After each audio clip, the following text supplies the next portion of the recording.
And now, as part of our Hidden Histories series, we look back on the legacy of a larger-than-life figure in her own community. Her contributions to the fight for gay and transgender rights were, until recently, largely overlooked.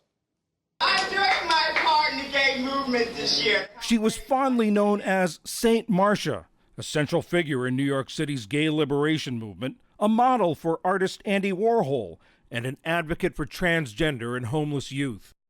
Marsha P. Johnson wore many hats, sometimes literally. They were often adorned with plastic fruit or flowers. They call me Marsha Payne, no mind Johnson. I try and pay a lot of those things that happen to me in life. Absolutely no mind.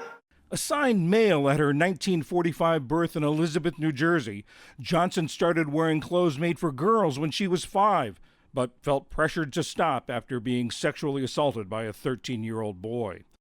As soon as she graduated from high school, she fled across the Hudson River to New York City with just $15 and a bag of clothes. There, she dressed as she pleased. While better than in her hometown, life in New York City could still be hard for those who didn't match societal norms. Cross-dressing was a crime in New York State, and Johnson was sometimes arrested simply for wearing makeup in public. Often unable to find a job and without a permanent residence, she turned to sex work. Now let's not be pessimistic. I love is worth a try. Johnson really enjoyed performing in drag. She was part of a drag group called Hot Peaches and took to the stage sporting red heels and bright wigs. Even though the bohemian enclave of Greenwich Village, where Johnson lived, was the focal point of the city's gay life, police still routinely raided gay bars there. During a late-night June 1969 raid on the Stonewall Inn, patrons fought back, and the modern gay rights movement in America was born. Johnson, who was 23 at the time, has wrongly been credited with throwing the first brick of the uprising. She said she didn't arrive at the scene until after the chaos had begun, one of the many transgender women on the front lines that night, because, they said, they had nothing left to lose.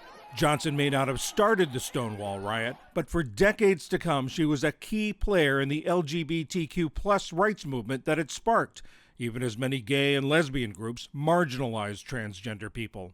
You never completely have your rights, one person until you all have your rights. With longtime friend Sylvia Rivera, also a transgender woman, Johnson founded STAR, Street Transvestites Action Revolutionaries. The term transgender was not widely used yet. The political collective supported and housed homeless LGBTQ+ youth and sex workers. During the AIDS crisis that began in the 1980s, Johnson helped spread awareness and raise money. She looked after sick friends even as she struggled with her own mental illness and became HIV positive herself. In 1992, Johnson's body was pulled from the Hudson River. Police first called it suicide, then reclassified it as undetermined, and in 2012 reopened the case, which remains unsolved. She was 46 years old. And if I die, I hope nobody cries either. I hope you get up and dance, party, and have a good time. Today, her name and legacy live on with the Marsha P. Johnson Institute, which advocates for the rights of Black transgender people.